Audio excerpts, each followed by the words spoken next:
Chris Sewall here, baseball card collector, investor, dealer, in that order. Welcome, everyone. Today we're going to take a look at a year in baseball cards, and that year is 1991, which is really essentially the peak of the hobby, as the hobby was growing heavily throughout the 1980s, sort of peaked out in the early 90s, and then started to decline throughout the 90s in terms of overall just people involved in the hobby and overall sales throughout the entire industry. 1991 may just be the peak. I don't know that for sure, but if you saw my 1987 year baseball card year in review video, you know there was only 3 major brands producing cards in 1987.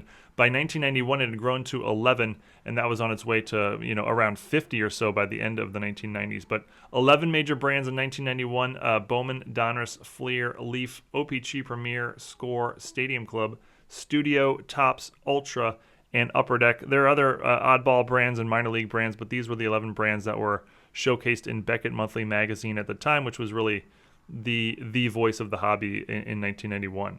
Because the hobby was so popular back then, all the major manufacturers were mass producing their sets, and so they're extremely common today, not hard to find at all, not rare by any means, and therefore today have very, very little value in general. There's some exceptions, which we'll see later in this video, but for example, a 1991 Donruss complete set will sell for around $10 today, and most unopened wax boxes with 36 packs from 1991 will sell for sort of in the ballpark of $20 to $30 or so. Great way to find some fun nostalgia for not a lot of money.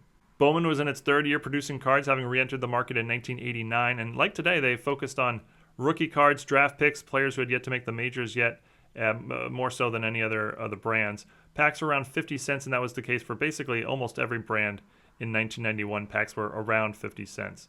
Donruss was becoming one of the veterans in the hobby now in their 11th year producing cards. They had 2 series this year, blue borders in Series 1, green borders in Series 2. The most significant thing Donruss brought that year is the Donruss Elite Series, which is really one of the first chase insert cards.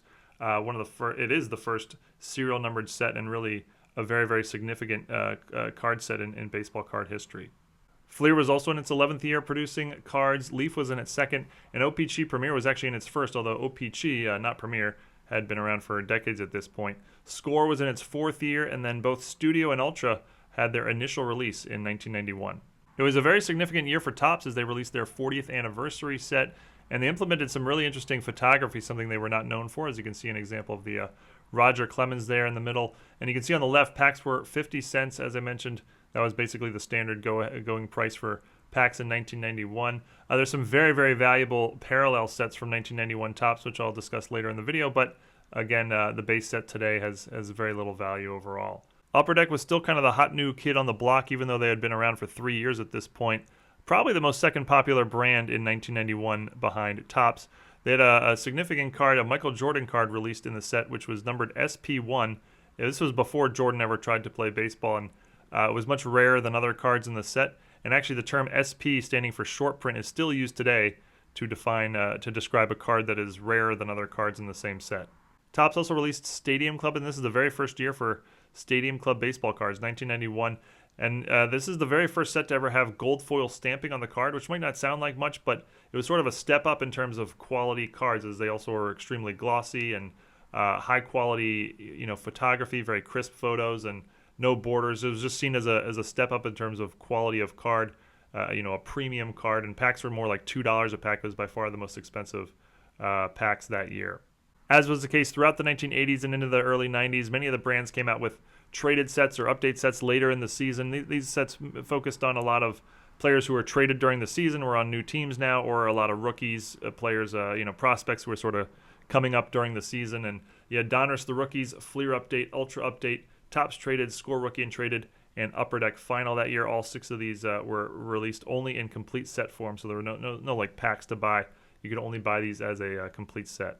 1991 is also a bit of a transition year for the hobby in terms of inserts. But in the 1980s, inserts basically did not exist for all intents and purposes. By the mid-1990s, inserts had run amok in the hobby and were everywhere. 1991 is sort of one of the years where they're first sort of getting the idea and starting putting inserts into packs. Inserts, of course, are cards not part of the main set that are a little bit rare, something you kind of want to quote-unquote chase when you're opening packs, hence the term chase card. Here's a few examples: Fleer All-Star, Ultra Gold, and Upper Deck Heroes. I mentioned Donruss Elite earlier. There's a few others which we'll talk about a little bit more later in the video. The Topps set had 2 very important parallel sets. Actually, there were more than 2, but I'm just going to showcase these 2 as they're very significant. Topps Tiffany was distributed in set form and only to dealers. That had been going on since 1984. And they're very similar, of course, as you can see, but they have sort of a glossier card stock. The card on the left is the base Topps card. The card in the middle is the Topps Tiffany. Very hard to tell in pictures with any difference, but in person it's quite easy, as the card stock is much clearer and glossier. And on the right is Topps Desert Shield. Those were cards only distributed to U.S. Armed Forces fighting in Iraq at the time, and those cards are extremely rare today, and really the most valuable set from 1991 as of today. 1991 features the rookie card of 6 Hall of Famers, and that's a lot. Most years only have 1 or 2, maybe 3 Hall of Fame rookies at the most, but 1991 has 6, and Jim Thome, Ivan Rodriguez, Jeff Bagwell, Mike Mussina, Chipper Jones, and Pedro Martinez. The Pedro Martinez in the lower right, that's actually his only 1991 Major League Baseball card, his only sort of true Major League rookie. Jim Thome is featured in 2 of the sets in the Bowman and the Upper Deck Final. And the other 4 players, Rodriguez, Bagwell, Mussina, and Chipper Jones, are featured in multiple sets. Other players with notable careers who had their rookies in 1991 include Jason Giambi, Javi Lopez, Reggie Sanders, Ryan Klesko, Kenny Lofton, and Luis Gonzalez. And 1991 also featured some notable busts. Todd Van Poppel was one of the all-time can't-miss pitching prospects who really flamed out and didn't have much of a career. Alex Fernandez was also a can't-miss prospect who actually had a decent career, although nowhere near the level of expectation he had when he was drafted in 1991. And Phil Plantier was also a highly touted prospect who really didn't do much in the majors. For much of 1991 itself, Todd Van Poppel and Alex Fernandez were the 2 most valuable cards in many of the sets. Let's take a look at some of the most valuable 1991 baseball cards as of today. Base cards from the era just have very, very little value in general. There's very, very few cards that are worth more than $1 or $2 ungraded. However, some of them in PSA 10s can have some nice value. So here we're going to count down the 5 most valuable base cards in a PSA 10, and then afterwards we'll look at some of the valuable inserts as well. Number 5 is a rookie card of Ivan Rodriguez, mentioned earlier, Hall of Famer, and his 1991 Bowman is his most valuable rookie card. PSA 10s, you can see they're going for close to $200. PSA 9s you can have for under $10, and the card raw in near mint condition. That means ungraded with no real issues, sort of near mint or better. You can have for maybe $1 or $2. Number 4 is a card from the 1991 Stadium Club set. Remember I said that was sort of a premium brand for the year, and it's the card of arguably the most popular player of his generation, Ken Griffey Jr. You can see PSA 10s going for about $190. You can pick the card up raw for about $1 or so. This set's hard to get an ultra high grade, as the way the card stock is makes it easily susceptible to chipping along the borders and edges. Number 3, another card from the 1991 Stadium Club set, and a sort of well-known photograph of Nolan Ryan, as you can see him in his pitching pose in a tuxedo. PSA 10s going for over $212. Another card you can pick up for just $1 or $2 raw. Number 2 is the aforementioned 1991 Upper Deck short print Michael Jordan card. It's actually not rare by today's standards by any means, although 1991 everything mass produced, and compared to other cards in the set it is quite a bit rare, but again, for today's standards, not a rare card.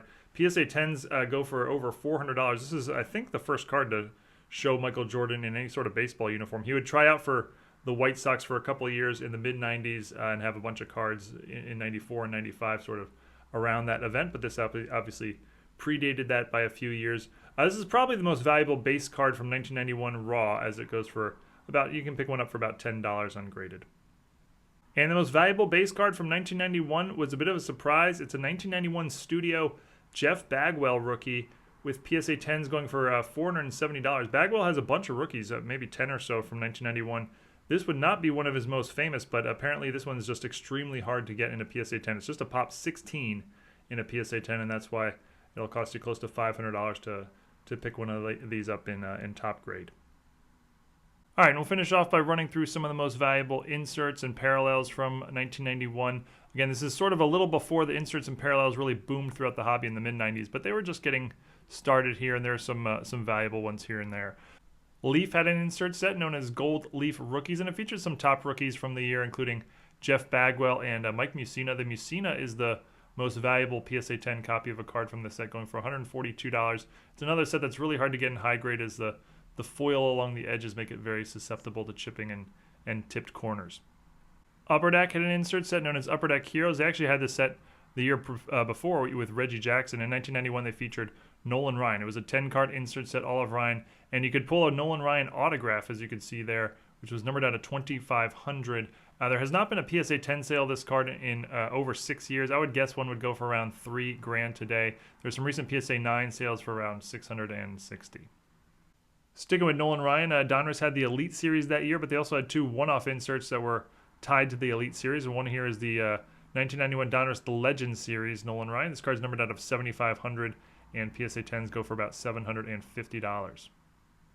And the other one-off insert from the Donruss Elite was the Signature Series out of Ryne Sandberg, featuring his autograph. Along with the Nolan Ryan Heroes, is one of the only 2 autograph cards in all of 1991. This card's numbered out of 5,000. There has not been a PSA 10 sale of the card ever that I could find. I would guess it would go for $4,000. That's totally a guess. PSA 9s, you can see, go for well into 4 figures. And then there's the Elite Series itself, 1991 Donruss Elite. This was an 8-card set. Every card is serial numbered out of 10,000. And very significant card set in the hobby. It's the first serial numbered set, and really sort of the first chase insert card the hobby ever seen. The players featured include Barry Bonds, Rickey Henderson, George Brett, Jose Canseco, and a few others. Bonds is the most valuable, with PSA 10s approaching $4,000. And finish on 2 parallels from the 1991 Topps set. First is the Tiffany. The Tiffany's had a stated print run of just 5,000 sets.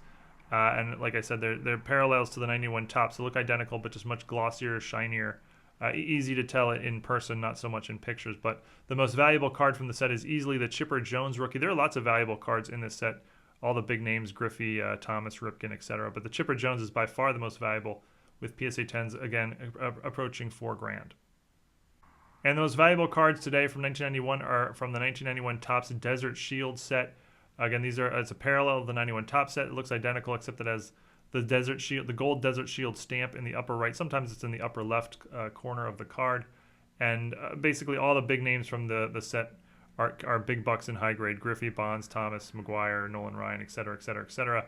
And even some of the next tier players, George Brett, Ryne Sandberg, Robin Yount, all these sort of guys can be big money in high grade. The Chipper Jones is off the charts, as you can see, by far the most valuable card from 1991, with PSA 10s going into 5 figures. But that's it for your baseball card year in review. 1991 is the second one I've done in the series. Did 1987 and now 1991 here. Hope everyone enjoyed, and if there's a specific year you'd like to see a video done on like this, let me know in the comments, and I'll certainly consider it. But thank you everyone for watching. Hope you enjoyed, and see you all again real soon. Thanks everyone.